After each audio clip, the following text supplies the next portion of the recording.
Hey everybody, and welcome back to Mike on the Mic. I'm your host, Mike McQuaig, and with me is the one and only Jay Geedy. How you doing, man? I'm doing good, bud. How about yourself? I'm doing great. So, a new thing that Jake and I are doing are these Tech Tuesday episodes for Mike on the Mic. We enjoy them. The last two episodes, absolutely. last two episodes, we talked about the VR system. That was super cool. This episode, and I know it's not Tuesday. Jake and I have been really busy with the radio station, and we got lives. Been a busy week. It's been a busy week. So don't be mad at us. Don't be mad at us. Don't be mad, bro. Don't be mad, bro. Okay, bro. So we're going to talk about Mass Effect. That's what we were talking about earlier, and we were getting super passionate about it. And I was like, oh, you know what? Let's talk about it. Yeah. So, well, this is one thing that you and I really. This is a series that you and I really enjoy. Really like. Right? We resonate with it. It absolutely do, and I mean, I don't know why for you, but we talked a little bit about it because you got the new Mass Effect Andromeda when it went on sale. Yeah, got it for $10. Yeah, for $10, and I think that is right just about what I would have paid for that. And, right. Yeah. And I ended up paying like $90 for it. So yeah. Oh yeah, Bo. Oh yeah, Bo. Oh yeah, bud. It was pretty great, bud. Yeah.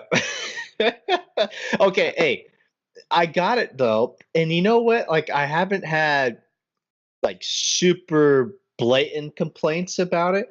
It seems like they patched up all the glitchiness, which is good. Because before that, the game looked like, it was a meme. Yeah, it was a huge meme. Okay, so this game. Okay, wow.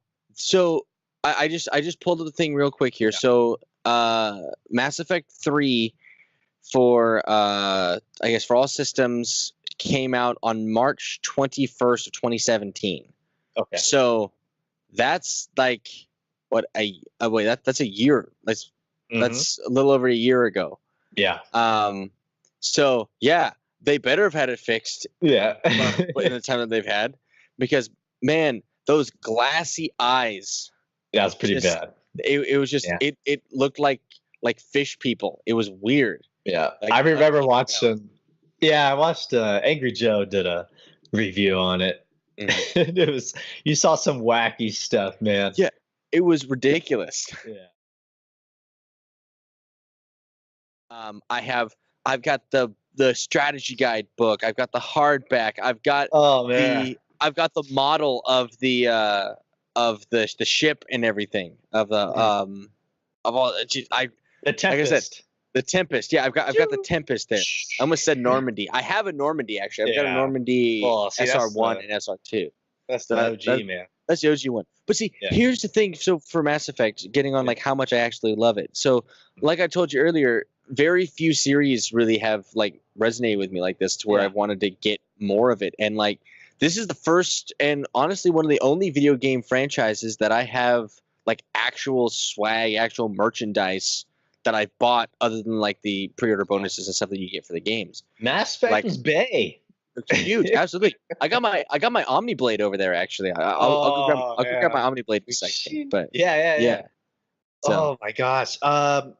So where do I begin? So we had this discussion today because I was talking about how I got it for $10, and the thing that was missing from Andromeda from the original trilogy is just the character development. Just your love for the characters is not there. All the characters in Andromeda are just kind of boring. Mm-hmm. And we were talking smack on PB, and she's the best one. And she's the best one. Like. When it comes to like what fleshed out characters are in that game, she is one of the most highly developed characters. I mean, right? Okay, so Commander Shepard had his own personality. Okay, his or her. If you played FemShep, they both had their own. You could go multiple ways with that. Yeah, and they had their own personality that you could kind of like make them superimpose on them. But Ryder to me is like he's really boring. Generic. Yeah, like really generic, really boring. And it's like, yeah, you can have some witty things here or that or this and that. And there were some truly, funny lines or some, introspective lines that I really liked that were like nice.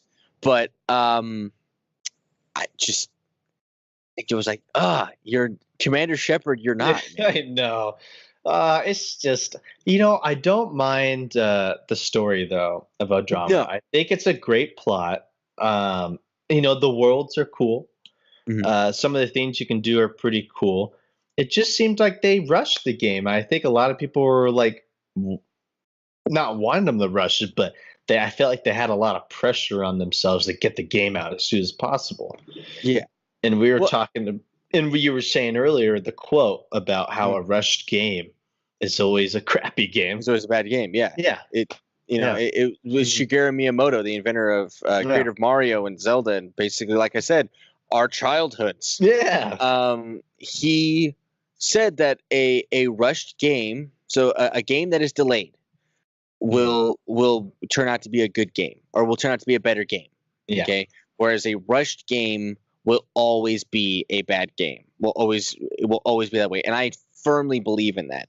And I understand that there's some impatient people, and I understand that there's profits and there's quotas and there's deadlines and there's things you have to meet.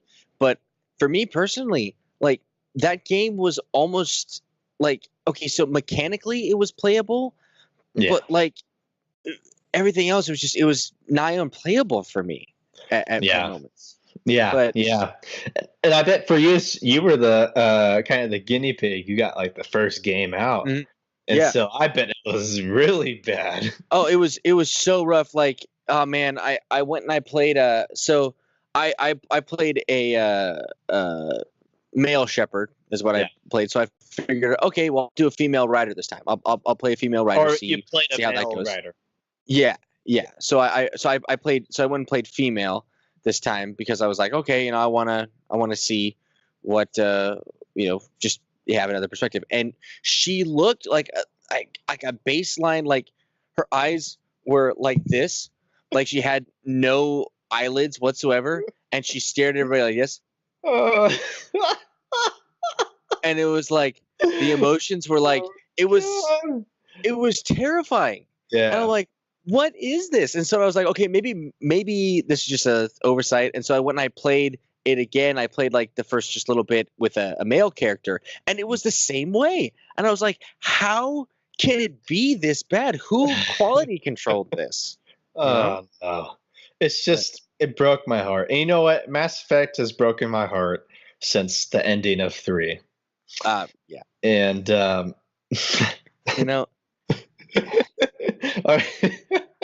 pour one out for the pour one out for it. Absolutely. Oh my gosh, it's it's EA.